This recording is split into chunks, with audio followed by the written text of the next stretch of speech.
Welcome, Juventini, to the All Juve Cast channel. I'm Alberto, and we are going to have fun. It's match day. Juventus, Milan. It's the last time this match has been this important. It's been a while, but we're going to have a lot of fun previewing the match. And I got a special guest joining me amongst the busy schedule. A man needs no introduction, really. But Giuseppe from Just Juve going to be joining me here. Giuseppe, how are you doing? I'm doing okay. Thanks for inviting me. Thanks for having me, Alberto. I'm super happy. Yeah, no, it's great. It's going to be great to preview this match with you. And I know you've got a short period of time, but I'm glad you can join me. So, where do we start in the past couple days with the news that's been hitting, Juventini? So, we started with Sandro getting COVID and being positive. And obviously, the fear was how many others are going to be affected. The following day, we get hit with news that Dybala was suffering from high temperature, but started to feel better, but still being monitored, may not travel. Quadrado then gets hit as positive. So right away, the initial lineup that was set to come out is already axed. Those two are out. Where do we go from here? Well, this morning now, Rebic and Krunic for Milan testing positive.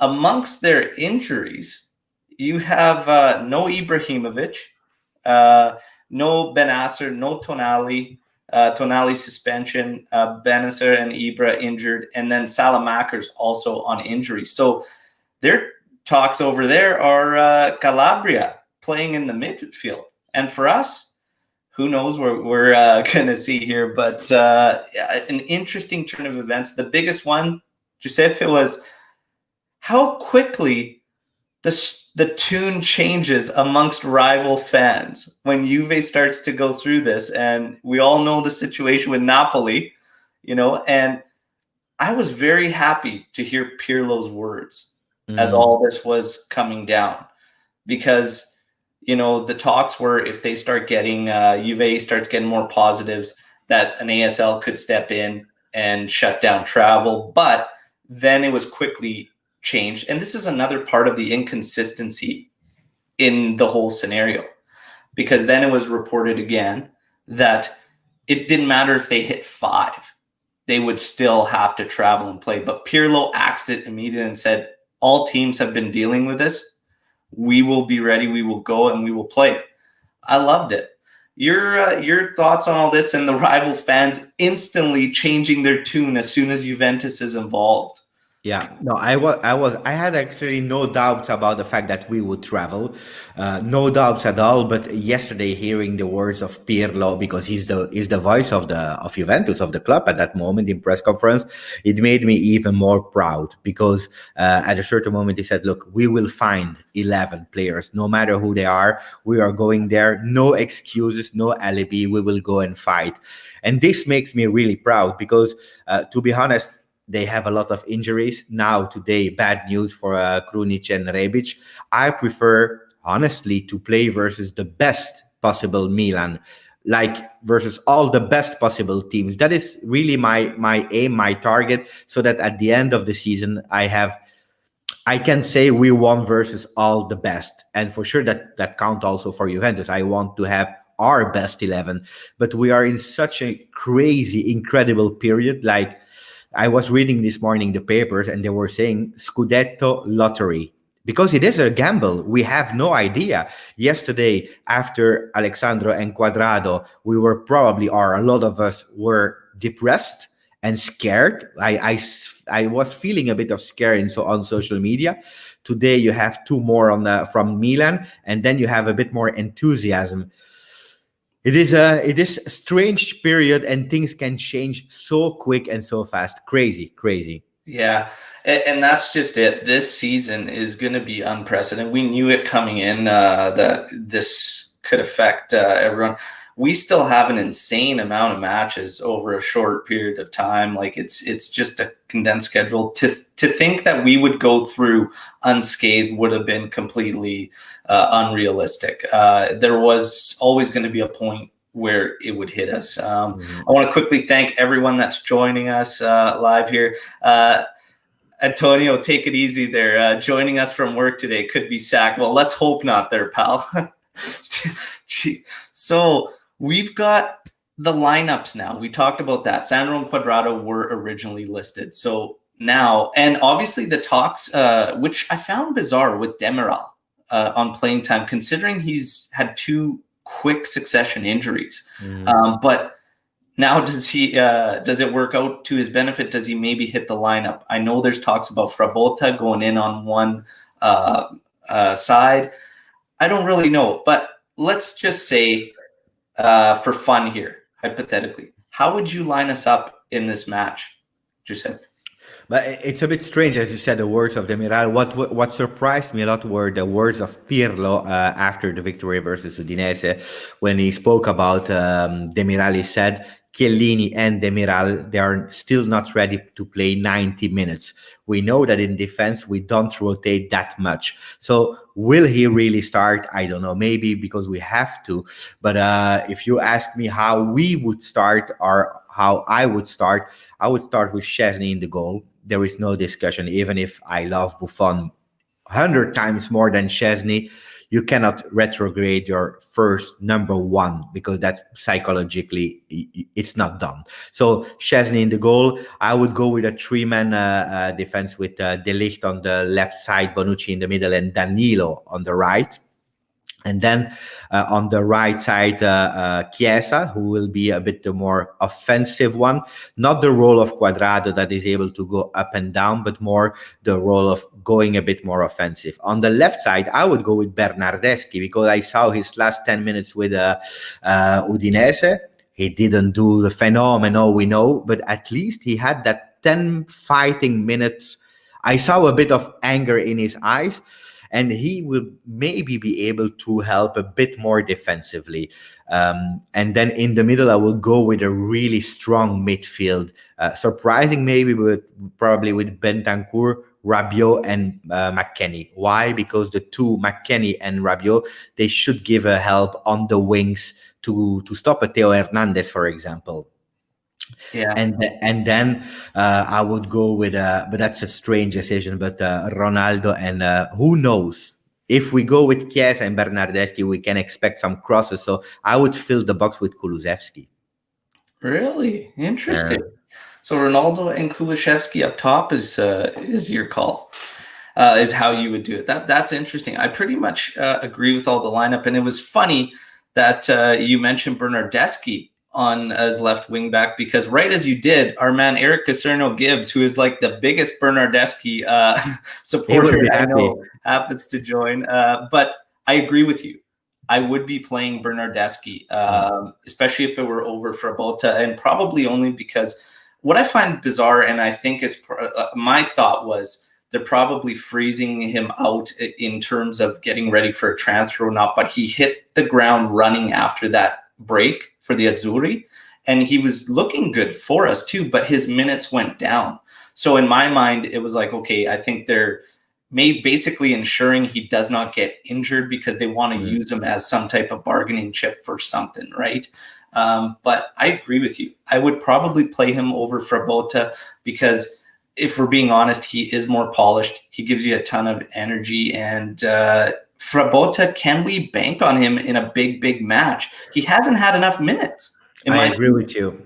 And Frabotta, we never really saw him in a big match because the second game versus Roma, Pirlo didn't let him start. He let him play like a few seconds in the end. And all the big important matches was without him. If today we are hearing him going to, I don't know, Cagliari or Genoa or whatever, it means that Pirlo is not confident enough about him. So the trust that he gave him in the beginning of the season, Frabotta unfortunately didn't repay him. So I would be really surprised to see him starting tomorrow.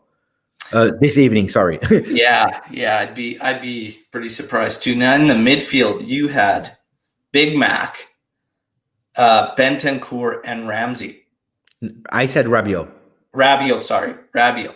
So yeah, now I don't know about that. Do we lose the creativeness with not having Ramsey out there? And this is kind of the big question mark surrounding this transfer window. Are we going to get another creative option out of there, or are we going to enforce and pull these guys, one of these many guys, now Guayarela added to the list or whatnot? And it's interesting when you talk to Juventus because it goes either way. Some people feel we need that assistance in attack, or do we need the creativity out of there? Right now, I really only see Ramsey as that option there and nobody else. I would have loved to have seen up until this point Kulishevsky attempted out of that position. We haven't seen it, right? Do I think he could do it? I think he could do it, but we've got to see it before we can bank on it. So it's kind of unfortunate almost that we don't know, right? We still have that question left unanswered. But, what do you think? Do we need another creative outlet there to Ramsey? Do you want us to see a boosted in attack up top there? I actually now am starting to gain more confidence in, say, a guy like Chiesa even becoming one of the attackers should we need in a pinch, which leans me more towards getting another creative option out of the middle. Well, about Kulusevski, it was one of the big promises and big names, and I'm sure he will recuperate, and we will see beautiful things of him. But the big dilemma is that Kulusevski was not bought for Pirlo. And the way Pirlo is playing and what he's expecting from that kind of creative midfielder like Ramsey is that you are doing a double role. That when we are in possession, you are giving support to the strikers, and I'm sure Kulusevski is perfect to do that role. But then he's asking to go and support one of the wings when we have no possession. Depending who's playing, you have to go on the left or on the right. And until the 10th 11 games, we saw that whatever and whoever was playing that position was having a lot of problems. Even McKennie, when he was playing really at that role, had some problem because he was lost on the field, not knowing when he had to go on the right or giving support. Now things, and I start to think that only Ramsey start to understand what Pirlo is expecting from that role. He's doing it well, but he has only 60, 70 minutes in his legs. And that's a problem. And that's why I totally agree with you. If Kulusevski is not ready to understand that non-possession phase or whatever other player, then we will need to go on the market. Who will be a perfect alternative for Ramsey? It's Papu Gomez, but not to replace a Morata or a Dybala, but really for that Ramsey role. Will it happen? I really doubt about it. I don't believe it, but he would be perfect for that role. Yeah, that's the thing. And then obviously the guy mentioned in some type of swap is Bernardeschi. But again, I don't know if Bernardeschi will accept that, whatnot. But yeah, I mean, Gomez, when it comes to the traits, the abilities, skills, is the guy that would fit. It just, I don't know about making that swap to make it happen. That's all in my personal opinion. But yeah, no, that's great. Very, very interesting little line that I saw about it. I almost don't even want to mention it because I don't want to jinx anything. And I don't know if I should. And people might, okay, if you guys want to take it out on me, that's fine. But clean sheets away from home. We have not had back-to-back since Sarri's first two in September of 2019. This is shocking to me when I saw that, Giuseppe. Yeah, because if you see in terms of defense and amounts of goal conceded, we are not that high. We are, if not the best defense, we are really there. I think we are still the best defense of Serie A. But the problem is that we concede every game, we concede goals, one or more, but we still concede. And, I'm a bit scared, and I was really scared of playing versus a Leao, for example, today. Why? Because we saw the two big mistakes that we did versus Fiorentina and Udinese, were with the first goals, both first goals, even if Fiorentina was disallowed, was that we are pressing so high, and De Ligt and Bonucci are not the most fastest man on earth, that you are exposing yourself to these big counterattacks, and that makes me really scared. Now, without Rebic, without Krunic, I don't know how they will reinvent themselves, but I was pretty scared of that. And I agree. It's not really the style of Juve to be so long with without clean sheet. Yeah, it's one of those things. When we talk about Juve and that identity, trying to get that identity back, and this team has been in a flux as far as finding that new identity. And these past 3 seasons have each been a different manager. It was the end of Allegri. It was an attempt at Sarri, whether he was Plan B, Plan C, whatever the case may be. It was a failed attempt. And now you've got Pirlo coming in here. And now all of a sudden, here we go. The one thing that's followed all these things for quite some time is what we were just talking about, which is, for whatever reason, we seem to have these lapses, loss of focus, whatever it is.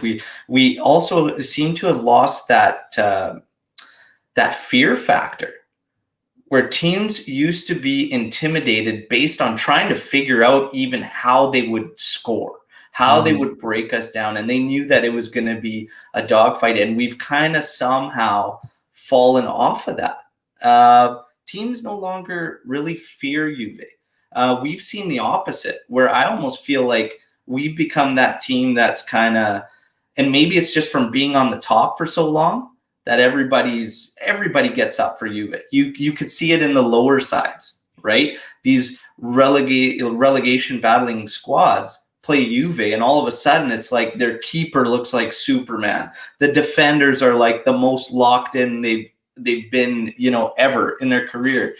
It's just something that we're always going to see. But Juve's kind of, I don't know why we just can't get to that next level and get back to where we were, where it was like, oh man, we got Juve, like that's bad news. I feel almost like it's a respect thing when they talk about it and whatnot, right? About Juve, we naturally, with our history and everything, we get the respect, but teams don't fear us anymore. And I think even when you look at the back line, they know, and we keep getting these lapses after we score. Of all the times to have these breakdowns or these lapses, it's almost like we score a goal, we give up quality opportunities, and then struggle to regain possession. I'm not sure why that consistently happens. Is it just me? It happened. Yeah. It happened again with Ramsey. Ronaldo scored versus Udinese, and 1 second later, Ramsey is doing an incredible mistake. Is it lack of focus? I don't know. But teams understood really quickly that we lose some focus after scoring, and they go for it. I remember, and as well, Al, but years ago, Edgar Davids, when he was in the tunnel before going on the pitch, people, they didn't even dare to look into our eyes. They were scared to enter together with Juventus on the field. We miss personality. We miss, because having Buffon, Chiellini, it's nice, and they are still important in the locker room. But if you don't have them on the pitch, it's totally different. Look at the Szczesny. I don't know today what's the voice of Szczesny. I know him from post-game interviews sometime, but on the field, I never hear him. And when you see the difference with Buffon, that is screaming on the Portanova, for example, from like so many meters distance, you see that you miss that personality. And also, and it's everywhere. We have that Matthijs de Ligt that could be one of those personalities, but playing with Bonucci, there is also a kind of respect giving that role to Bonucci. In the midfield, there is no personality. And then you have the attack, where you have a big personality, that is Ronaldo, but Ronaldo is a selfish player. He's not the one that will motivate all the team, except of some glances of games. But this is not his role. That's also why he doesn't want to be a captain. So we miss it totally. And that lack of focus, I would also love to hear a bit Pirlo screaming and asking for paying attention. Yeah, that's a good shout too, right? My last guest on the podcast raised a great question. And he said, what does Pirlo bring as a manager? And it's a great question because it's easy to misinterpret that question and think, what is he as a manager? It's far too early in his managerial career to actually, not criticize, but rate him or suggest one way or another what type of manager. As far as what he brings as a manager, it's interesting when you break it down in that sense because right now we know the adjustments. I think he did a good job actually in the last match as far as adjustments went, especially at halftime. It was probably the first time you could actually pinpoint what he had changed, especially in the involvement of Chiesa from the first half to the second. So that was actually good. And it's something we'll have to watch for when it comes with Pirlo. But you touched on it just now with how vocal he is, how involved he is from the sideline. He never was that guy as a player, right? He was the leader by example, but he was very, very quiet when you watched him. It was, no emotion, not like just stone cold, but he just goes on about his business. And it was one of the things way back when he got signed as U23 and then quickly named as our coach. I said, I don't know if I can see it, right? Because of his demeanor and how he was and whatnot. One thing I do know about Pirlo and was never in doubt is that the players, he would have their full support, based on his status as a legend, his involvement with Juve. I love the fact that he continues to choose Juve over Milan. I'm not going to lie. I love that. This is the first time he will be facing them as a manager. I know that that's going to be important to him. He spoke to how beautiful it was as a player, and now it will be just as nice as a manager. So it'll be very, very interesting just to follow this and whatnot. But you're absolutely right about how it comes with vocal. Buffon's getting a lot of shouts with Szczesny. You're right. Other than interviews, and Szczesny's got actually a fun little interview show that he has. And it's actually quite good too, to be honest. But you're right. And we get a lot of shouts about Buffon. We get a lot of discussion about Bonucci. So Bonucci is like always a topic because exactly what we've been talking about, the struggles defensively and whatnot, and goals and lapses, and just a lack of organization and communication from the back, ultimately, is what we see. But Bonucci, to me, a lot of the times when we watch him, gets caught between two minds. And it's just like he's always reactionary and he's lost that proactiveness, right? Where he could read things out a lot better. He seems to react a lot now, and that's scary from a center back. Is there a shout to not have Bonucci in the starting 11 if everybody's fit? I got to say that because obviously if we run into scenarios where Chiellini, Demiral injured, but if everybody's fit, what do you think? It's the last question I will answer, Alberto, because then I have to go back. Also, otherwise I will finish like TT. Yeah, no, I understand. But I always said last year when we saw Demiral coming back, starting and playing really well, extremely well last year, I always said, I don't know if next year we will really see Demiral and De Ligt starting. I don't know, because they are both young. They played like only 14 minutes together in 1920. This year, only one game, and they did actually pretty good when they played together.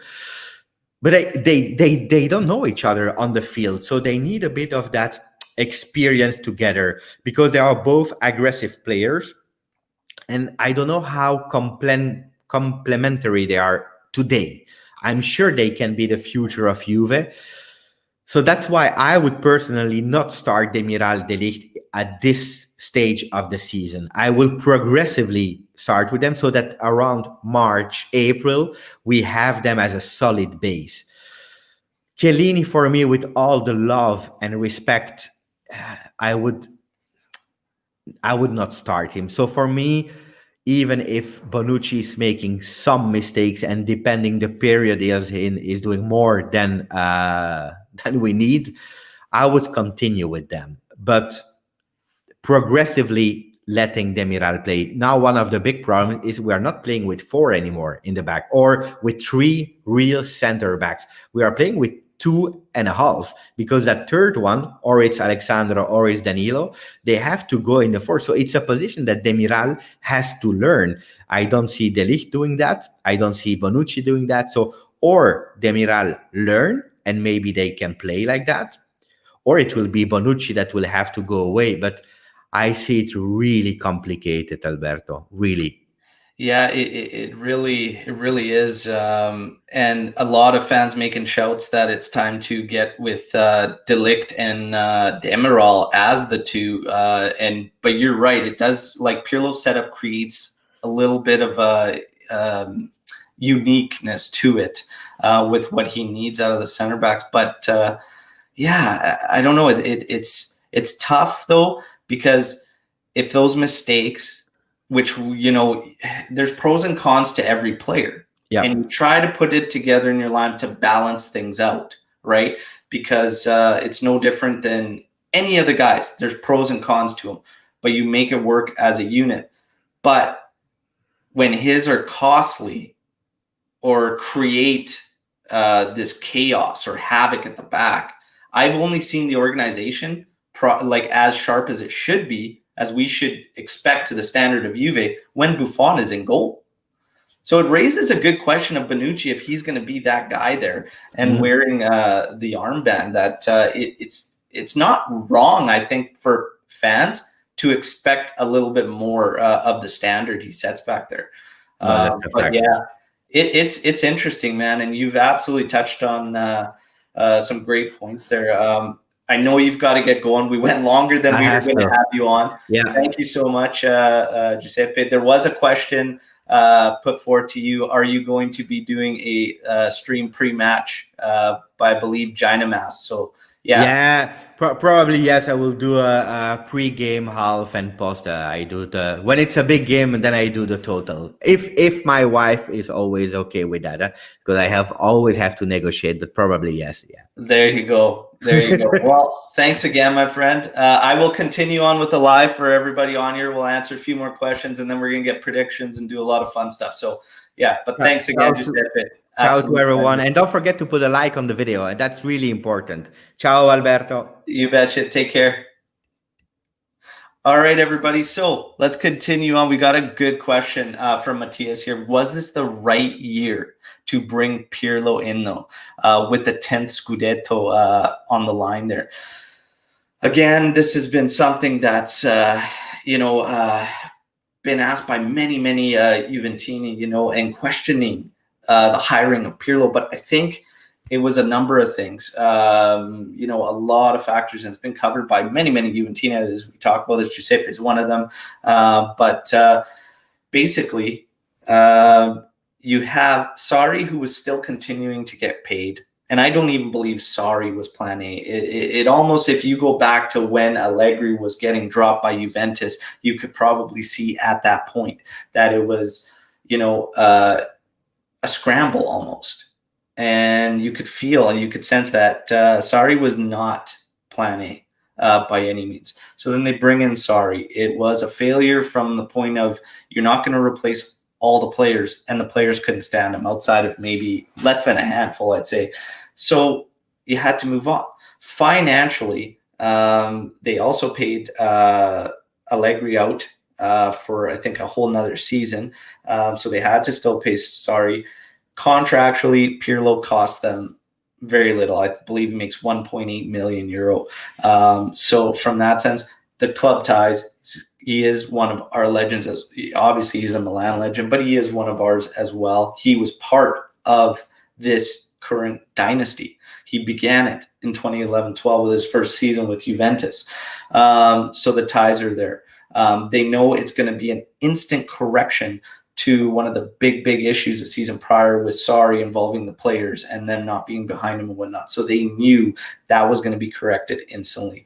But as far as an experience thing goes, you could always make the argument that it was wrong to hire Pirlo when it comes to the experience part of it. But again, when you look at his thesis and you read his thesis on football, what he wants to achieve and whatnot, and how you want to play, it is the exact philosophy that apparently Juve wanted to change to. So yeah, it's a great question. Was this the right year? And I think you can argue both ways on it. So yeah, as we continue on here with this preview, we're going to get to the matches. I know jerseys back here. Every match day, I want to know which kit I should be sporting, and I leave it up to Juventini to decide. So do I go with the black and gold, or do I go with the black and white? You guys vote on it and get your predictions in for the match. So as Giuseppe and I covered, there's a long list for Milan players they will be without. We're going to recap this right now. No Ibrahimovic injury. No Benacer injury. No Salamakers due to injury. Tonali is suspended. Rebic and Krunic today hit with COVID positive, and they will be out as well. For Juve, we know Morata is injured. Sandro and then Cuadrado have basically tested positive for COVID as well. This changes our lineup. We are still waiting to see if there are any more affected. But I still say this is our game to lose, okay? Basically, we will be traveling. I think even if we get a few more positive cases here, it looks like this match is going to happen. Last night was reported that is 99.9% happening. So fully expect Juve traveling there and getting this game through. Starting lineups, well, we had Giuseppe bring out his, and honestly, I agree. It was a good one. And I probably would do the things the same. The only argument you can make, like we did before, is getting a little creativity out of the midfield. And look at this, mixed reviews on the kits. We got black and gold. We got black and white. Yeah, there's the polls going right now as we speak on Twitter and Instagram. We'll see. But yeah, this match is huge. Is it as huge as everyone makes it out to be? Start commenting here on the video, because apparently it is do or die, this single match. It's intense to think about that, but do you believe it? Do you believe if Juve were to drop points in this one, that's it for the race? So let's I want to start seeing some comments here. Abdullah coming in saying we have no excuses. Alberto Milan are missing more key players on us. We have to win tonight. I agree completely. Even if they weren't missing key players and we were missing some, I still would expect us to come out and get this win. I've always said it, and I said it last season as well, when there were doubts and Lazio was playing well, Merda was playing well as well. I said I won't believe a thing of the hype and all this until I see them take us down. We still are the reigning champions, and it's up to them to actually sit us down. The points look a little bit off because of the appeal being won by Napoli and then us dropping. We do have a game in hand. Is this a do or die match, though? Will this make or break it? It is big, without a doubt. But I'd have to question whether or not it's do or die. There's still much of the season. That being said, I do not expect Juventus to lose this match. I didn't expect it before. I don't expect it now. I believe Juventus will win this match today. My score prediction was it'd be a cagey, tight affair, going about 2-1, and then an insurance goal. We'll see it be 3-1. For who? For Juventus. I'm calling Juventus to win this 3-1. We talk about the players that they're missing. But even if they had them in, Juventus, I will still always believe that they will rise to the occasion of their opponents. And I will stand firm with that. Ken making a statement game. This is another thing I put out in a tweet on Twitter there, and it was, this is huge because even we get the win, the hype that's been built around this for us now to come in and win this. It's a 6-point swing. They drop 3, we gain 3. We still have a game in hand. But also with the COVID situation and us continuing not playing the games of Napoli, our coach making a strong statement, continuing to make Napoli look like the little chihuahuas they are. I love that. Absolutely love it. But I believe that's how things are going to go in this match. 2-1 insurance goal, 3-1. The one goal could come from anything, but we have seen lapses. Giuseppe and I covered it today. For whatever reasons, the not always as solid as we should be at the back. Milan is dangerous in how quick they can counter, but they absorb a lot, and we've seen them absorb from teams less talented than Juve. So I think the difference is there. We have quite a bit of quality, and I think it will be the difference, to be honest, especially now missing their guys. The midfield is literally only has Frank Kessié as their midfielder, and Calabria is going to be stepping in there. Very, very makeshift from them. And when you factor in how they play, which is more of a counter-attacking team, I see them struggling a lot. So I predict Juventus to control. As long as we're sharp on the counters, can hold them at bay, we should be okay. Even with our guys missing, as long as the list doesn't get bigger, I still see us being able to manage this one and get the job done in a big match. And then we will follow it up with another big one this weekend. But Hernandez and Leao, and almost perfect timing here by Matias Hernandez, though Rebic as well, who usually is great on the counter. He's scared of Leao and Hernandez. And yeah, Hernandez will be a key. And it'll be interesting to see who Pirlo puts in that position countering him. So the discussions about Chiesa, whether Chiesa be there on Hernandez, could be trouble because Hernandez is essentially a freight train down that flank, and he causes a lot of damage. So it'll be very, very interesting to see that. Who does he play? Does he play Danilo there instead to try and counter that?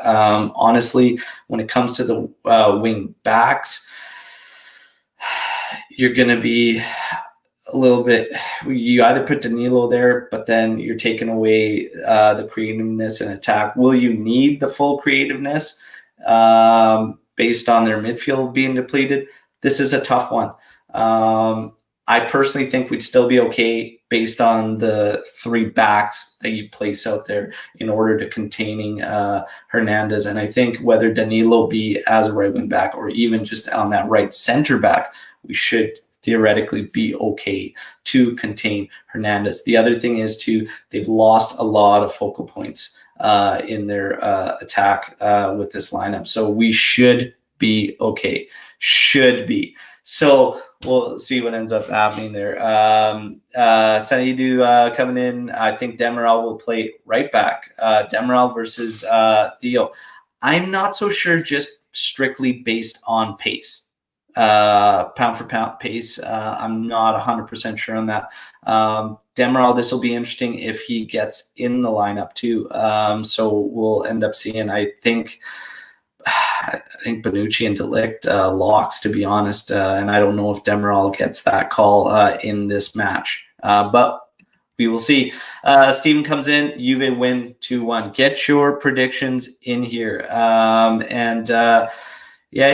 Comes in with, we need to win at least 3 out of the 4 upcoming games against Milan, Merda, Roma, and Napoli, especially against the Milan sides if we want to win the Scudetto. Yeah, I mean, we have while I was talking to earlier about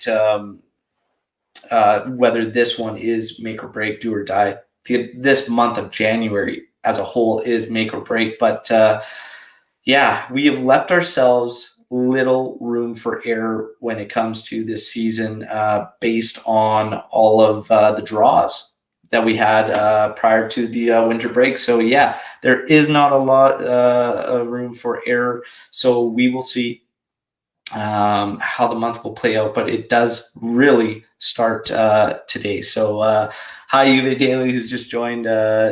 He will be a guest on the podcast coming up this season as well. And Matias Fernandez, 3-0, going with the clean sheet, which again would be the second straight away clean sheet, which hasn't. It's crazy to think about.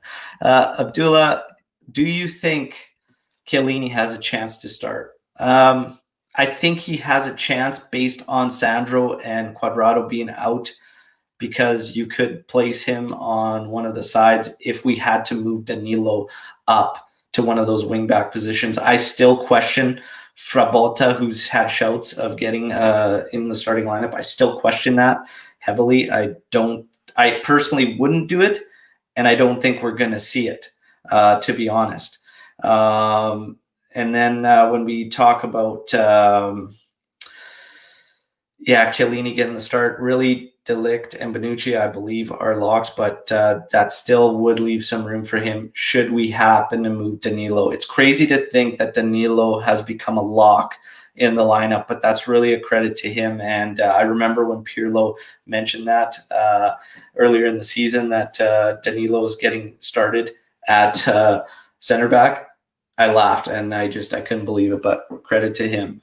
So time will tell whether Chiellini, I do think he has a chance though, based on the COVID situations. Prediction from Abdullah, 1-1. Hopefully I'm wrong. Yeah, hopefully you are wrong. We need the win. Let's go. We're going for the win.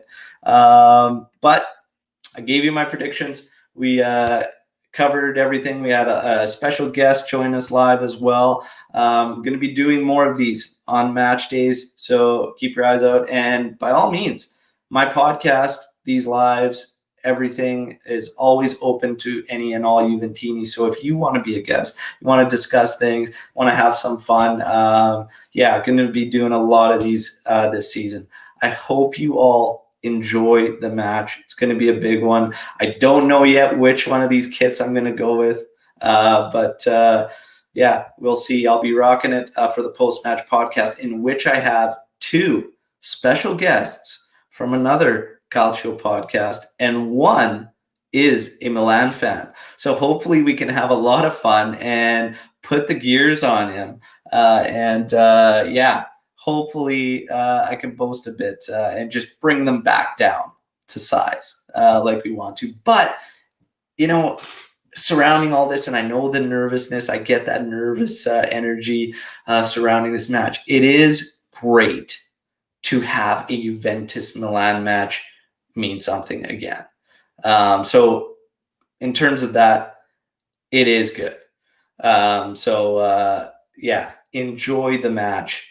Hopefully we have several goals to celebrate and can make a big shift in the table here today and get the ball rolling and continue to build that confidence and reinforce Pirlo's words about the COVID situation and us being in the same situation as all the other clubs, putting us better than Napoli.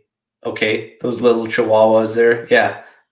So putting us ahead of there, stamping it down, okay, that we will continue to play. We have no excuses, and setting the tone for the players now to go out there and get the job done. Thank you all for joining me on this live. It's been an absolute blast. We're going to be doing more. Stay tuned. By all means, reach out if you want to join me. But enjoy the match. Forza Juve. Fino alla fine. We'll see you on the post-match podcast. Ciao, everybody.